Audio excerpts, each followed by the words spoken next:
Good morning student. आज हम पढ़ेंगे कक्षा 9वीं का विज्ञान अध्याय 7। ठीक है।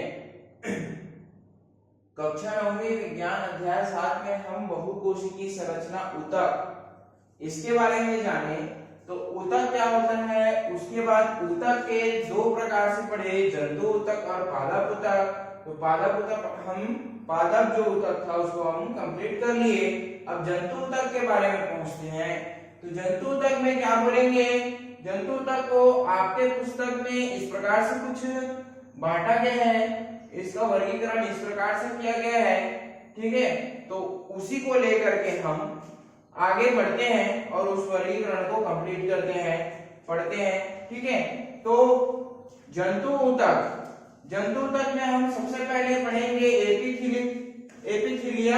एपिथीलियमी ऊतक। और क्या पढ़ेंगे उसके बाद, संयोजी ऊतक। उसके बाद क्या पढ़ेंगे, पेशी ऊतक, फिर तंत्रिका। इसको क्या बोलते हैं, त्वची ऊतक भी बोलते हैं। आपके पुस्तक में इसी प्रकार दिया है। तो एपिथीलियमी ऊतक में पहला पढ़ते हैं सल्की, उसके बाद पढ़ेंगे घनाकार, स्तंभाकार, पक्षमाभी और ग्रंथि। ठीक है, इस प्रकार के हैं। उसके बाद फिर जब देखेंगे संयोजी ऊतक, तो इसमें भी अलग अलग प्रकार के हैं। रक्त, तो ये रक्त वाला तरल आ जाएगा। ठीक है, संयोजी ऊतक में तरल में रक्त और लसिका आ जाएगा। अस्थि और उपास्थि ये कंकाली ऊतक हो जाएंगे। ठीक है, ये गति वाला ऊतक हो जाएगा, गतिकाय ऊतक। और ये क्या हो जाएगा, वसा। तो ये अलग अलग, ये रक्त वाला अब इसमें देखना संयोजी ऊतक में क्या पढ़ोगे, रक्त, लसिका। उसके बाद पढ़ोगे अस्थिर, उपास्थि, कंडारा। उसके बाद क्या पढ़ोगे, स्नायु। उसके बाद क्या पढ़ोगे, एरियोलर। उसके बाद एडिपोज या वसामय। तो ये सब जब पढ़ोगे तो ये अलग अलग संयोजी ऊतक में अलग अलग इसके, जैसे कि इसमें अलग अलग बांटा गया है सल्की, घनाकार, उसी प्रकार संयोजी ऊतक को भी अलग अलग भाग में बांटा गया है। रक्त को, जो रक्त वाला है उसको तरल संयोजी ऊतक में बांटा गया है, कंकाली संयोजी ऊतक हो गए, कंकाली। ठीक है, कंकाल वाला संयोजी ऊतक। अब देखना ये क्या हो गया, गति का हो गया। और ये आ गया वसा। ठीक है, तो इस प्रकार से अलग अलग संयोजी ऊतक को अलग अलग भाग में बांटा गया है। उसी प्रकार ये पढ़ने के बाद हम पढ़ेंगे पेशी ऊतक। तो पेशी ऊतक जब पढ़ेंगे तो इसमें कैसे पढ़ेंगे, पेशी ऊतक में रेखित पेशी ऊतक, अरेखित पेशी ऊतक और कार्डिक पेशी ऊतक या हृदय पेशी ऊतक। ठीक है, हृदय पेशी ऊतक भी उसी में आता है। अब देखना ये हो गए 1, 2 और ये 3 अलग अलग वर्गीकृत जंतु ऊतक के हो गए। अब इसके एक और होते हैं तंत्रिका ऊतक। तो ये तंत्रिका ऊतक, तो अलग अलग प्रकार के ऊतकों को लेकर के, जंतु ऊतकों को लेकर के बहुत सारे प्रकार की कोशिकाओं मिलकर जंतु ऊतक बनता है। ठीक है, तो इसके बारे में पढ़ेंगे। तो पहला नंबर आता है एपिथीलियमी ऊतक। एपिथीलियमी ऊतक में पहला हमारा देखते हैं इसका कार्य क्या होता है। तो एपिथीलियमी ऊतक का कार्य होता है हमारे शरीर को बाह्य रक्षा प्रदान करना, आंतरिक रक्षा भी प्रदान करना। तो देखना बाह्य रक्षा प्रदान करने वाला ऊतक है एपिथीलियमी ऊतक।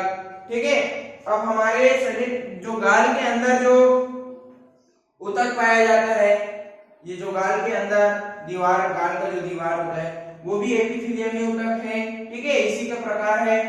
और आप देखना इसका क्या काम होता है, बाह्य रक्षा प्रदान करने वाला, शरीर को बाह्य रक्षा प्रदान करने वाला, शरीर के अंदर अंगों तथा गुहिकाओं को ढकने वाला।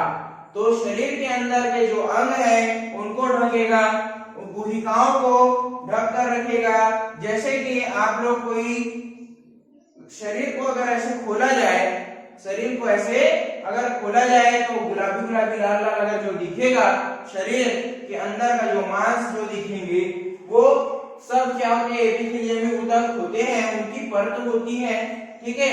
और जो हमारे शरीर के अलग अलग अंग होते हैं वो भी एपिथेलियमी ऊतक द्वारा ढके होते हैं, इनकी परत से ढके होते हैं। जैसे कि आप हृदय अलग हो गया, वो भी इससे ढका होगा, जो लंग्स हो गए, फेफड़े, वो भी इसमें, मतलब अलग अलग हमारे शरीर के अंग, कुपिका हो गए, ये सब क्या होती हैं, एपिथेलियमी ऊतक से ढके हुए होते हैं, उनकी परत उन पर चढ़ी होती है झिल्ली की तरह, ठीक है। अब देखते हैं बाह्य रक्षा प्रदान करने वाला, शरीर के अंदर के अंगों तथा गुहिकाओं को ढकने वाला, शारीरिक तंत्रों को अलग अलग रखने वाला। अब हमारे शरीर के जब खोलोगे तो देखोगे शरीर के अंदर तो अलग अलग तंत्र अलग अलग रहते हैं, आपस में चिपके हुए नहीं रहते, तो वो भी इन्हीं एपिथेलियमी ऊतक की वजह से वो एक दूसरे को अलग अलग रखते हैं, क्योंकि उसमें परत लगी होती है। तो ये जैसे कि झिल्ली में बंधा हुआ पैक हुआ, अगर कोई सामान है तो पैक, तो ये झिल्ली और ये झिल्ली का जो है दोनों सामान को अलग अलग रखेगी। उसी प्रकार से हमारे शरीर का जो तंत्र होते हैं, शारीरिक तंत्र को भी अलग अलग करने का काम करता है एपिथेलियमी ऊतक। अब देखते हैं ये कहाँ पाए जाते हैं, त्वचा, मुंह, आहार नली, रक्तवाहिनी स्तर और कुपिका, वृक्कीय नली आदि जगह पाए जाते हैं, ठीक है। तो त्वचा में पाए जाते हैं, मुंह के अंदर, ठीक है, आहार नली में भी पाए जाते हैं, रक्तवाहिनी में पाए जाते हैं, रक्तवाहिनी के स्तर इसी के होते हैं, और क्या होते हैं, कुपिका, वृक्कीय नली, ठीक है। तो इसमें देखना ये कंप्लीट हो गया आपका एपिथेलियमी ऊतक। और एपिथेलियमी ऊतक में आप शल्कीय एपिथेलियमी ऊतक पढ़ोगे, तो शल्कीय एपिथेलियमी ऊतक जब पढ़ोगे तो इसके भी कितने प्रकार होते हैं, दो प्रकार के होते हैं। तो सरल शल्कीय एपिथेलियमी ऊतक, तो सरल शल्कीय एपिथेलियमी ऊतक जब पढ़ोगे तो ये ध्यान रखना, जो सरल शल्कीय एपिथेलियमी ऊतक है इसकी एक ही परत होती है, इसमें एक ही परत होती है, जैसे पतली परत होती है और एक ही परत होती है। और देखना जब सरल शल्कीय एपिथेलियमी ऊतक पढ़ोगे तो इसमें क्या रहता है, ये भी उसी प्रकार कार्य करेगा, झिल्ली का जमेगा, किसमें जमेगा, शारीरिक अंगों को रक्षा देने के लिए उसमें लगा होगा। तो देखना रक्त नली में और कुपिका में कहाँ लगी होती है, सरल शल्कीय एपिथेलियमी ऊतक कहाँ लगी होती है, सरल शल्कीय रक्त नली का और कुपिका। अब कुपिका कैसे बताऊं आपको, ये देखना, ये आपका फेफड़ा है,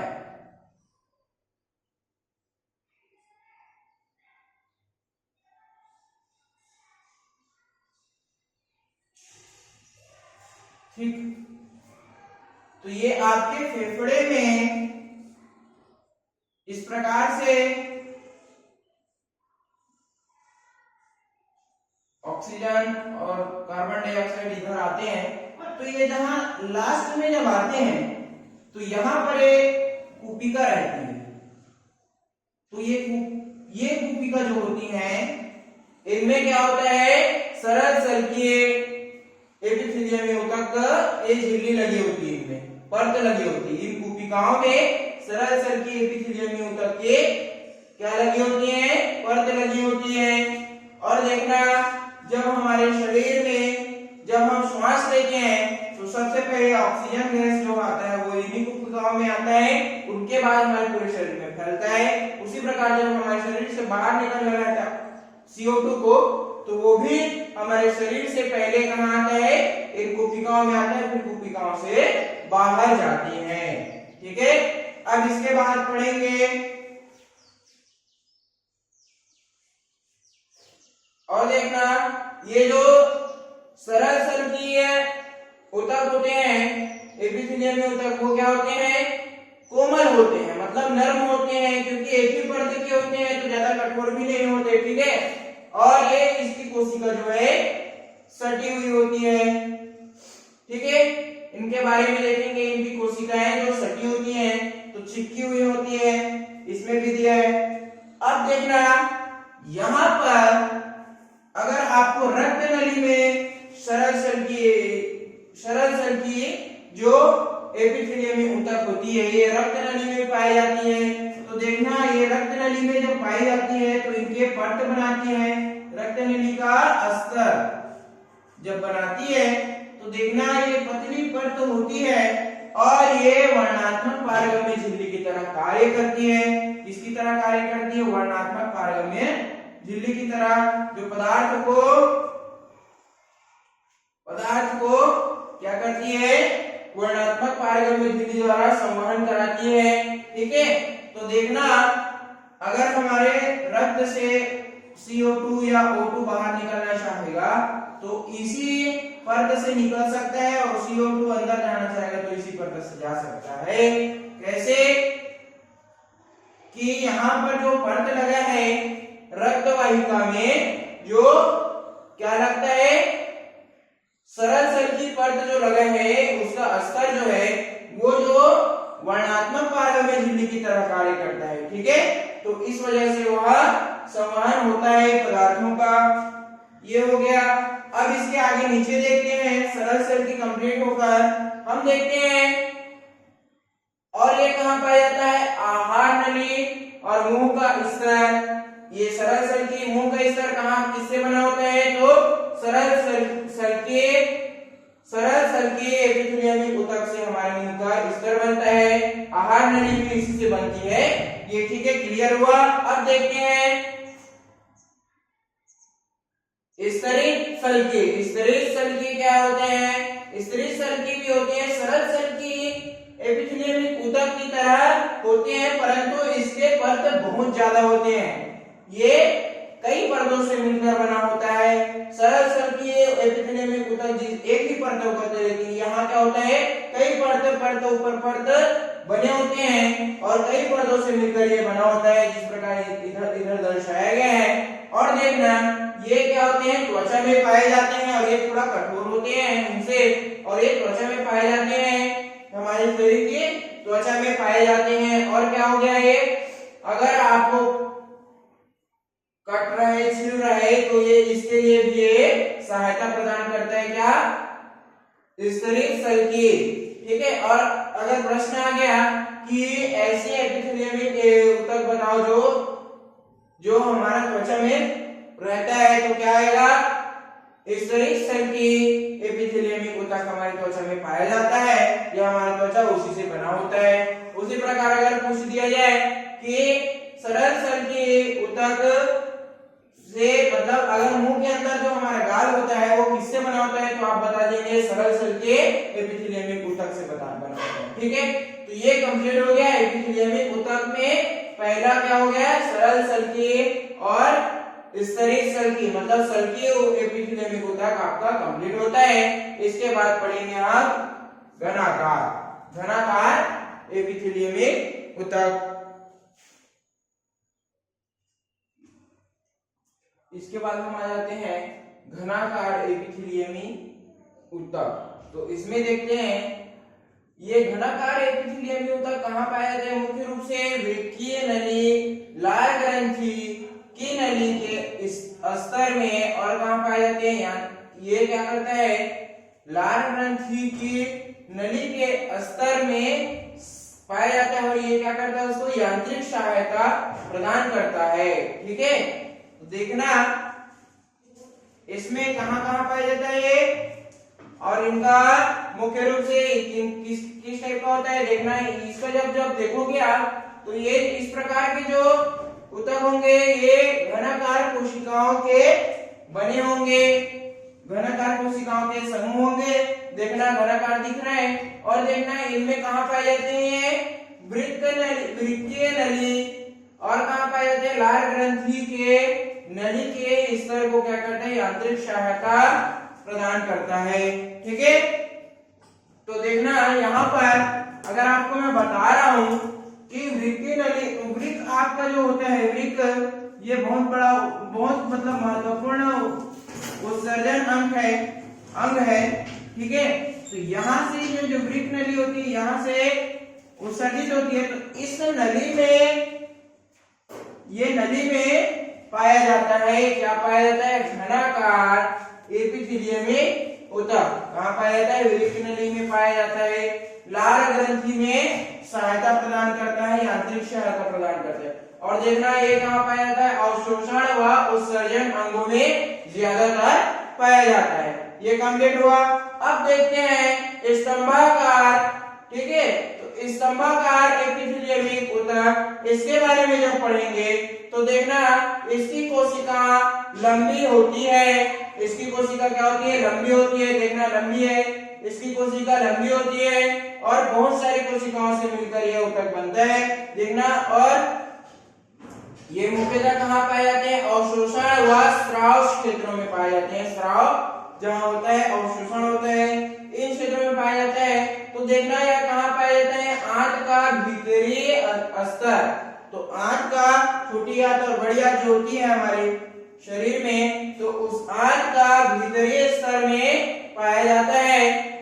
भीतरी स्तर किससे बना होता है, तो स्तंभाकार एपिथेलियमिक ऊतक से बना होता है। ठीक है, इसके बारे में देखेंगे तो यहाँ पर जो अवशोषण अंग जो होता है, तो आंत से अवशोषित होता है या स्राव होता है आंत में, तो उसी चीज को बताया है कि अवशोषण अंगों में ज्यादातर ये पाए जाते हैं।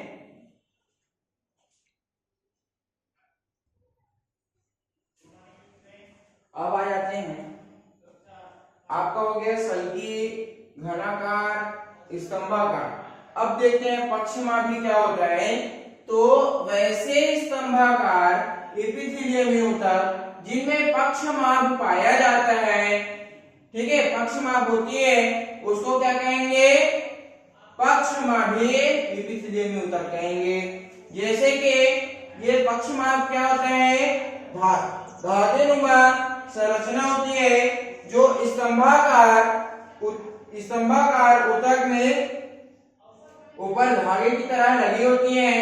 इसको क्या बोलते हैं, पक्षमाभी एपिथेलियमिक ऊतक कहते हैं। ठीक है, तो देखना ये पक्षमाभ क्या कहलाता है, जो धागेनुमा ऊतक में जो कोशिकाएं होती हैं, उन कोशिकाओं में धागेनुमा संरचना होती है, जो उसी को क्या कहेंगे, पक्षमाभ कहेंगे। इसको क्या कहते हैं, सिलिया।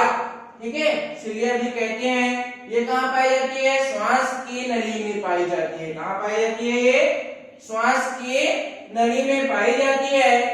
ठीक है, तो ये कंप्लीट हो गया, श्वास की नली पाई जाती है, ये भी जान लिए। अब देखना, जब इसमें श्लेष्मा जो होती है, श्वास की नली में श्लेष्मा पाई जाती है, इस श्लेष्मा को स्थानांतरित करके पक्षमाभ क्या करता है, पक्षमाभ श्लेष्मा को स्थानांतरित गति करके क्या करता है, उस नली को साफ रखता है। ठीक है, साफ करता है। कैसे करता है, तो उस श्वास नली को साफ करने के लिए क्या करता है, इसमें जो पक्षमाभ लगे होते हैं वो श्लेष्मा को स्थानांतरित करके ऊपर नीचे करके क्या करते हैं, इसको साफ रखते हैं। ठीक है, श्वसन नली को साफ रखते हैं। ये कंप्लीट। अब देखना, कभी कभी अंदर की ओर मुड़ जाती है। ठीक है, कभी कभी अंदर की ओर मुड़ जाती है और बहुकोशिकीय ग्रंथि का निर्माण करती हैं। वो क्या कहलाती है, ग्रंथि कहलाती है। देखना, कभी कभी ये अंदर की ओर मुड़ जाती हैं और बहुकोशिकीय ग्रंथि का निर्माण करती है। ठीक है, बहुकोशिकीय ग्रंथि का निर्माण करती है। इन्हें क्या कहते हैं, ग्रंथिल एपिथेलियमिक ऊतक कहते हैं। और इसके बाद आपका ये एपिथेलियमी टॉपिक जो है कंप्लीट होता है। इसके बाद अगले वीडियो में हम पढ़ेंगे संयोजी ऊतक, जंतु ऊतक के बारे में पढ़ेंगे। ठीक है।